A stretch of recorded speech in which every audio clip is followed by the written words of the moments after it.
Okay, so we need to learn how to also handle criticism, and I think it's really useful to be able to discern between what we call negative criticism and constructive criticism, and also these two areas, which are inner criticism and outer criticism.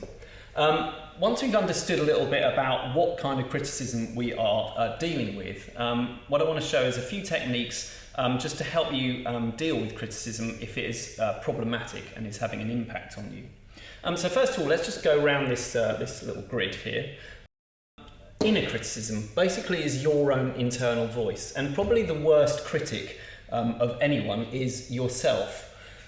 So this is you internally.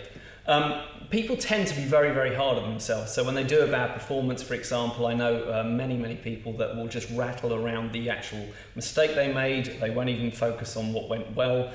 So this is not terribly helpful. But there is also the positive view. We could call this just as a sort of the devil on your shoulder. But there's also an angel on your shoulder, the one that is actually constructive. And if you can start reinforcing this internal kind of angel, a voice that's actually positive, this is a very, very helpful thing. Because when people criticise you externally, outer critics, if you are someone that also criticises yourself internally, it has a really bad impact on you and can often last for years and years and years, certain criticisms. So outer criticism can come from audience, it can come from peers, it can come from teachers, it can come from examiners. But again, we can have negative criticism, okay? And we can also have constructive criticism. And I want to just look at how we distinguish between the two. So when we have negative criticism, what we have is criticism usually that doesn't offer a solution. So if someone just came up to me and just said, your playing is bad, okay, that is negative criticism because they've given me no actual feedback really as to how I can actually improve what they're saying. If someone came up to me, however, and they said, your playing is not particularly good, largely because your technique when you're using your fourth and third fingers are rather sort of clumsy, and if you looked at this particular exercise here, you'll find that your playing may actually sort of up its game. Now, it's still slightly rude the way that person might have said it, but at least the person has actually given me a solution as to how to improve. So when I think of negative criticism, I'm always looking at, has the person actually given me some kind of solution in order to improve my playing? If they haven't, then I have got every right to basically reject that criticism. And I'm very happy to do that and have learnt how to do that myself. I can almost visually sort of do this to the person.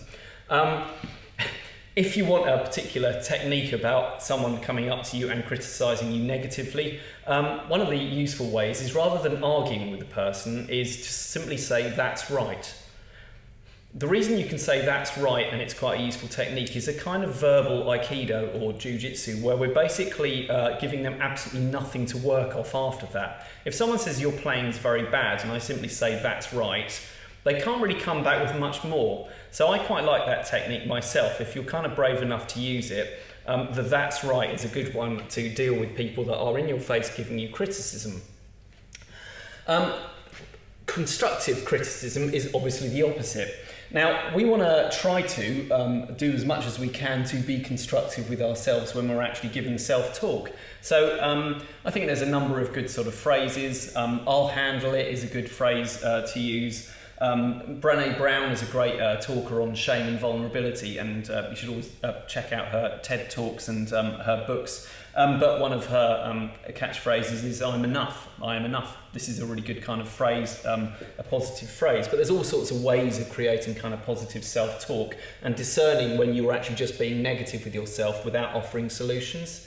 I'll just do the best I can within a performance is a really, really good one.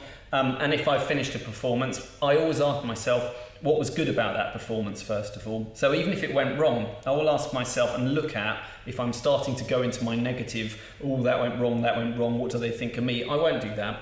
I shift it, and I think, what was actually good about that performance? And then, what went wrong with the performance? And then how can I actually improve and change what happened? So I tend to use any kind of bad performance as a feedback to move into actually developing my playing. So this is a really good idea, basically. There are no mistakes, only feedback is a bit of a cliche, but it's true. Every single thing that you do where it goes wrong potentially can be feedback that can propel you to the next level. Outer criticism, again, you can get people that are very, very helpful who will actually offer advice. And I think if that's useful to you, again, you can always reject people's criticism. But if they've actually offered you a solution within their criticism, then it might be something that you can walk away and think, okay, actually that was a really helpful thing to do. So this is really the idea of always discerning what are you dealing with when you're actually being criticised. If you are dealing with negative criticism, whether it's inner or outer, you really want to learn how to reject that or question it, okay? Because if it's not offering solutions, it's not worth really thinking about. But if it's constructive, even if it's quite harsh, it can be very useful. So long as you can maintain a kind of calm emotional state and an objectivity about how you're actually analysing the feedback that you're given.